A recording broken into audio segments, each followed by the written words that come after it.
Bismillahirrahmanirrahim. Assalamualaikum warahmatullahi wabarakatuh. Alhamdulillah saya mengadakan lawatan ke berbagai daerah di hari-hari terakhir, pekan-pekan terakhir. Dan saya mendapati banyak pemirsa yang lagi puyeng nih. Ustadz Yusuf, ngomongnya duit melulu, aduh subhanallah. Kita bukan sedang bicara tentang duit, tapi kita bicara tentang keyakinan. Kita bicara tentang tauhid. Kita bicara tentang Allah itu can do anything. Allah itu bisa melakukan apa saja yang kita pikirkan, yang bahkan tidak kita pikirkan. Allah bisa mengeksekusi apa yang kita minta dan apa yang tidak kita minta.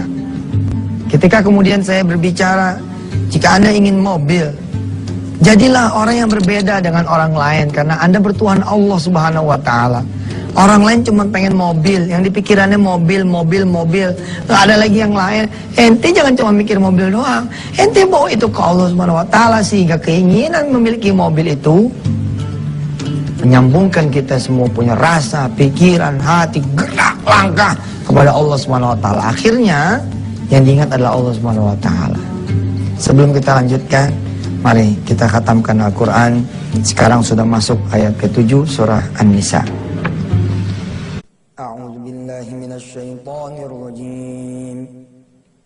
Lirrijali nasibum mimma tarakal walidani wal aqrabun.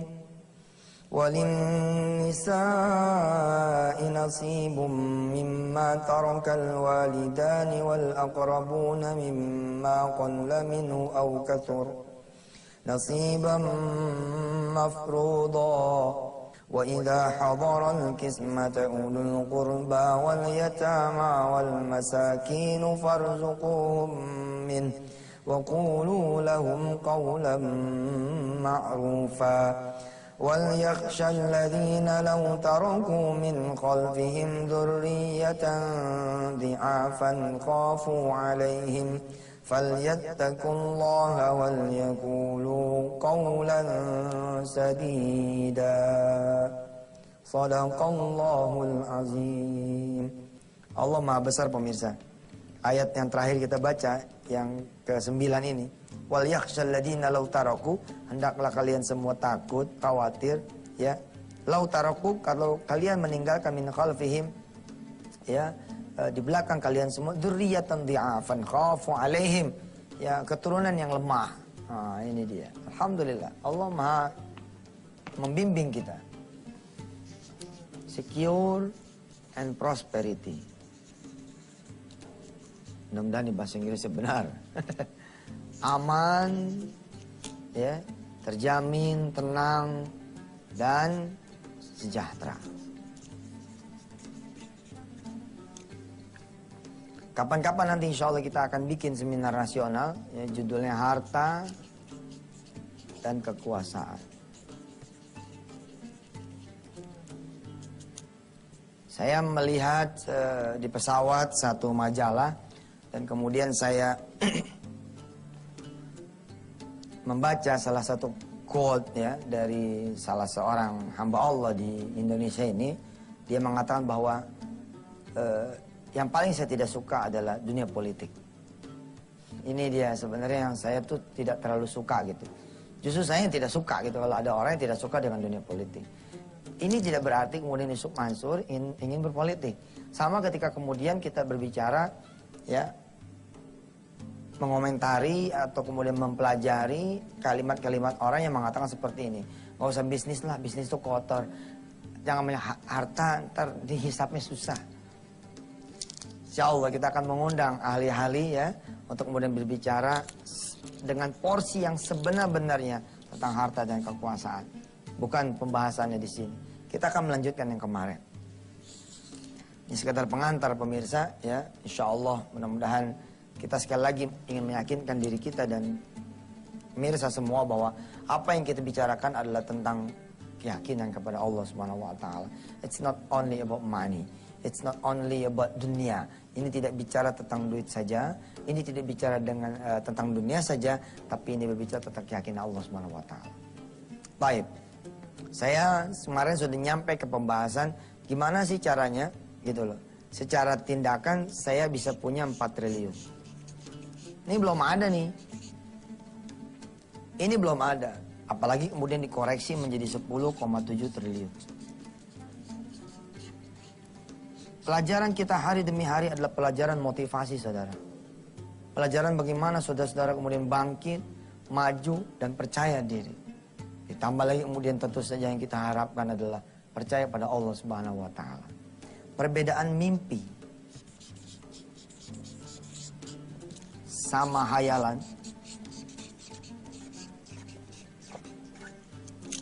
perbedaan mimpi sama ngayal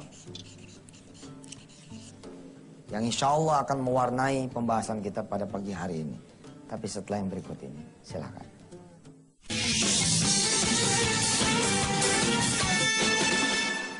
Saudara yang dirahmati Allah, apa bedanya mimpi dengan khayalan? Apa bedanya mimpi dengan ngayal? Perbedaannya terletak pada satu, soal rasa. Soal pikir. Soal tindakan. Di sini dia. Perbedaannya berputar di urusan perasaan, pikiran, dan tindakan.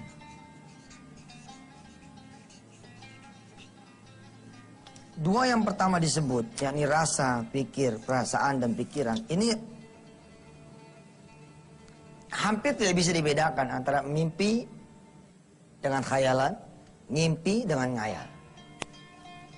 Tapi ketika kemudian sudah menjelma menjadi tindakan, kelihatan sekali bedanya menghayal itu. Apa menghayal itu?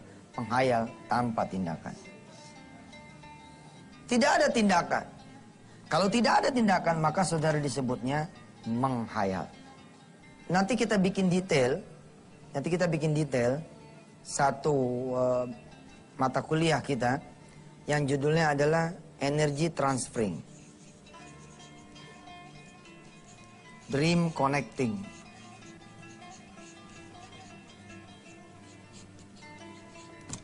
Nih pemirsa, saya ngikutin saran pemirsa nih, nulisnya pakai huruf apa dah? Namanya huruf apa ini? Huruf kagak nyambung tuh apa sih? Huruf cetak. Udah lama gak sekolah sih. Ustadz nih, gak pernah ngajar kali, tulisannya kayak apaan tahu. Dia lupa, kita ngajar lama banget di TV gak pernah ngajar katanya. Ya udah, maaf pemirsa, emang tulisannya bugono. Nih sekarang begini, kalau begini kebaca nggak? Pemirsa kebaca nggak? Energy transferring, dream connecting. Ini pengaruhnya besar sekali pemirsa. Contoh.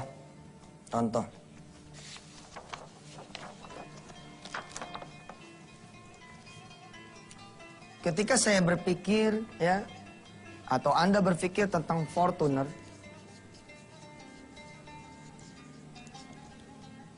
atau katakan misalkan CR-V, atau saudara berpikir tentang Mercy, yang membedakan antara impian dan hayalan nanti letaknya di soal tindakan.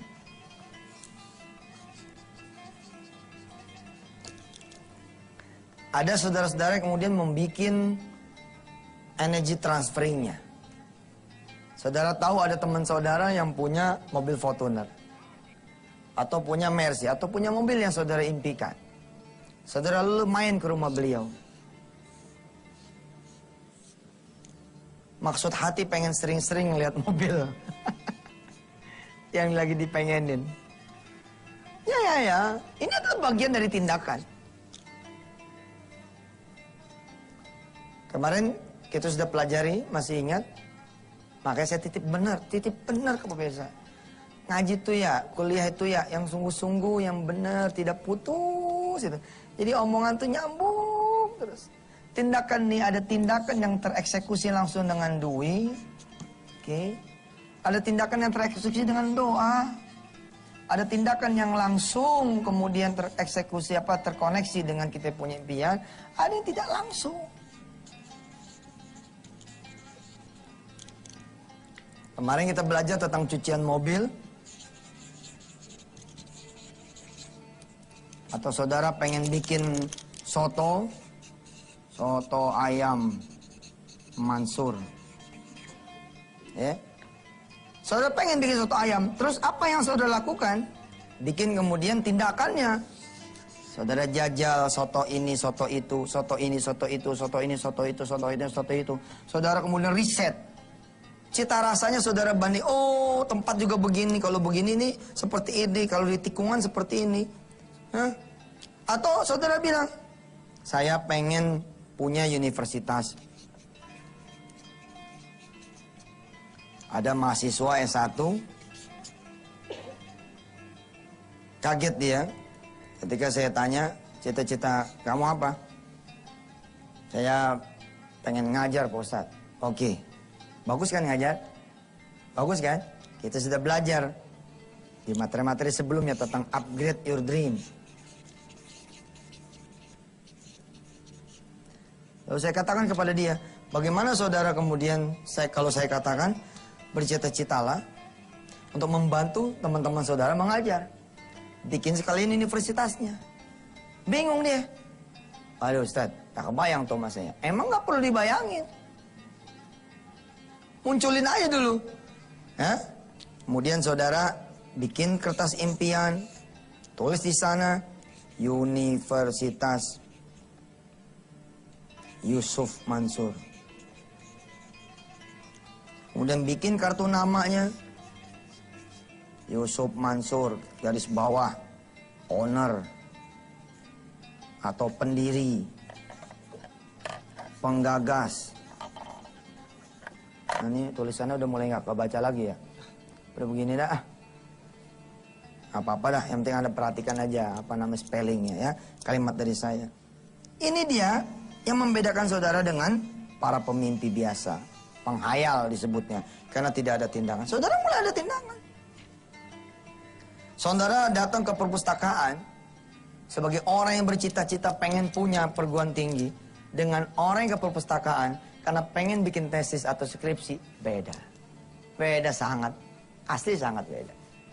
Ketika saudara datang ke perpustakaan tempat saudara kuliah, karena saudara ingin membangun universitas yang serupa, maka saudara akan menyerap energinya si perpustakaan itu.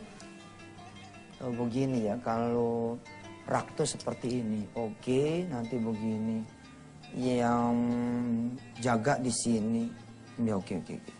Terus saudara ke kantin. Berbeda antara orang yang pengen makan dengan orang yang pengen melengkapi kampusnya dengan kantin. Beda tuh. Saudara-saudara yang dirahmati Allah, ini dia bedanya. Bedanya di sini. Pikiran, perasaan ini hampir sama nih. Oh, masih seputar sini nih. Tapi begitu mengarah pada tindakan, menjadi berbedalah. Mana yang mimpi, mana yang khayalan. Ngimpi loh, pengen punya mobil, kalau cuma tidur doang. Kira-kira gitu bahasa Romawi zaman dulu. Subhanallah, itu ada benernya. Lu jalan dong, lu mulailah. Lu nyetir angkot kek, ngenaikin angkot kek, lu dagang minyak kek, lu dorong gerobak bubur kek, apa kek, lu keluar semua. Ntar juga lu pasti tahu, impian lu pasti kecapek. Ada tindakan. Begitupun kemudian ketika saya bicara tentang 4 triliun. Oh Ustaz, aduh 4 triliun lagi. Kontrakan aja belum kebayar. Ustaz ngomongnya mau ketinggian banget, nggak ketinggian. Saya bilang, kita bicara 3 triliun udah tercapai kok. Dengan cara-cara yang tidak dengan cara kita, tapi caranya Allah SWT. Ada 3.000 rumah tahfiz. Bayangkan kalau saya membangun, berapa duit untuk membeli rumah, menyewa rumah, membangun masjid, menggaji guru-gurunya sepanjang tahun, 10 tahun berturut-turut, berapa? Tapi Allah gerakan Indonesia membangun rumah tahfiz, lalu 3 triliun itu tercapai lewat tangan orang lain. Sepenggal dialog saya di beberapa episode yang lalu menutup segmen ini. Untuk apa duit 3 triliun itu Yusuf Mansur? Kemudian dialog batin saya mengatakan saya ingin membangun 1000 pondok gratis untuk para anak-anak Indonesia menuju peradaban Quran. Dengan cara apa kamu bisa bangun 1000 pondok gratis dan bisa punya duit 3 triliun? Kasih saya usaha ya Allah. Hotel, properti, kuliner, restoran, tambang, maskapai penerbangan, dan yang lain-lain. Ternyata Allah gerakan pengusaha-pengusaha di berbagai bidang, membantu Yusuf Mansur, membantu Indonesia, dan membantu Al-Quran. Hasilnya bukan 1000 pondok lagi, tapi 3000 rumah tahfiz. Terima kasih saudara atas apresiasi saudara ketika mendengar ceramah sedikit tentang rumah tahfiz. Berduyun-duyun orang mengirimkan email ke email kami menanyakan bagaimana cara membangun rumah tahfiz. Insya Allah episode itu akan datang. Silakan yang mau lewat.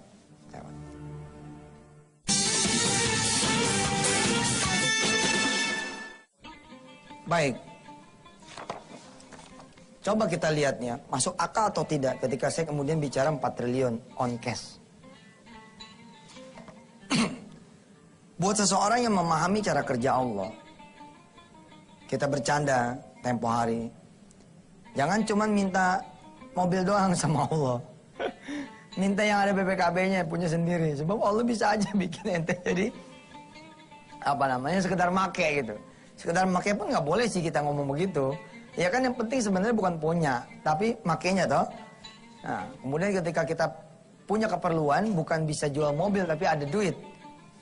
Tapi bolehlah, saya bilang sama teman-teman semua, coba jajal bilang sama Allah, pengen punya rumah sendiri. Bukan cuma sekedar disuruh nempatin. Nah, itu dia, yang mencoba sedikit gitu, masuk ke dalam, cara kerja Allah Subhanahu Wa Taala. Ini akan coba bercanda-canda seperti itu. Ada orang berdoa kepada Allah Subhanahu Wa Taala, ya Allah saya pengen hadir seorang anak di rumah ini. Ada yang ngetok pintu dia. Assalamualaikum Mbak. Waalaikumsalam Mbak. Saya ini hamil 9 bulan. Tapi suami saya nggak tahu ada di mana. Saya juga nggak ngerti bagaimana nih caranya ngelahirin. Duitnya nggak punya. Mbak mau nggak Mbak bayarin kelahiran anak saya yang pertama ini? Kalau mau ntar anak saya buat Mbak. Nah, tuh. Bisa jadi karena doa saudara kurang lengkap. Doanya ya Allah hadirkan seorang anak di rumah ini. Coba dong jangan itu titik koma dari rahim saya. Buah dari suami saya. Kira-kira seperti itu. Sorry. Ini mencairkan suasana ya. Kita kan 3 triliun udah tercapai tuh. Udah ada 3000 rumah tahfiz. Ya, kalau satu rumah tahfiz harganya 300 juta. Oke, dengan biaya operasional setiap bulan katakanlah 20 juta. Dikali 12 bulan, dikali 10 tahun. Oh, udah berapa tuh? Apalagi ada rumah-rumah tahfiz yang langsung membangun masjid. Satu masjidnya 1-2 miliar. Ada 100 saja, ya berarti sudah 100-200 miliar. Tanpa Yusuf Mansur keluarin duit, ini udah tercapai. Tapi Yusuf Mansur pengen bercanda sama Allah Subhanahu Wa Taala, pengen bercanda gitu, pengen kemudian jadi orang yang yakin. Saya diledekin sama teman saya, Mas Jody. Apa dia bilang? Tat minta dong sama Allah cashnya juga, megang biar bisa beli tuh perusahaan asuransi yang dimiliki sama perusahaan asing, biar bisa memiliki lagi bank yang dijual ke perusahaan asing. Biar bisa memiliki kemudian tambang-tambang yang dijual ke perusahaan asing. Dan saya beritahukan kepada Mas Jody dan kawan-kawan, saya bilang, sebenarnya secara diam-diam 4 triliun cash ini pun lagi saya mintakan kepada Allah. Lalu, apakah saya jatuh kepada penghayal atau pemimpi? Jawabannya besok pemirsa. Kita tutup dulu dengan pembacaan doa.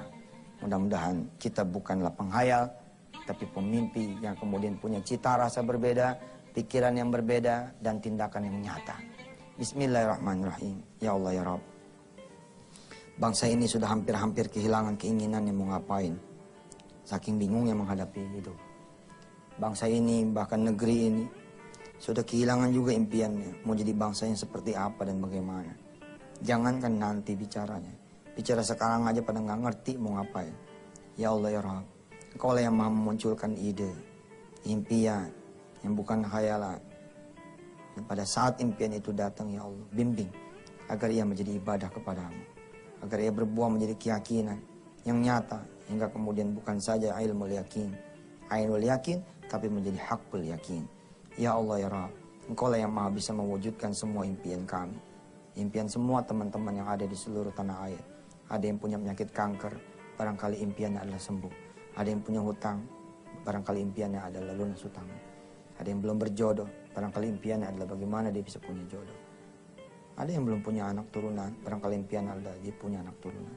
Ada yang begitu merindukan supaya dia tidak lagi menganggur, maka impiannya adalah pekerjaan. Ada yang pengen modal usaha, maka impian oleh Musa semua ada di genggaman-Mu ya Allah. Innaka ala kulli syai'in qadir. Jadikan mereka itu semua hamba-hamba-Mu yang mau bergerak berdoa kepadamu ya Rabb. Mudah-mudahan Engkau yang maha meluluskan, yang maha mengabulkan, meluluskan dan mengabulkan. Wassallallahu ala sayyidina Muhammad wa ala alihi walhamdulillahirabbil alamin. Terima kasih pemirsa, sampai ketemu lagi besok. Wassalamualaikum warahmatullahi wabarakatuh.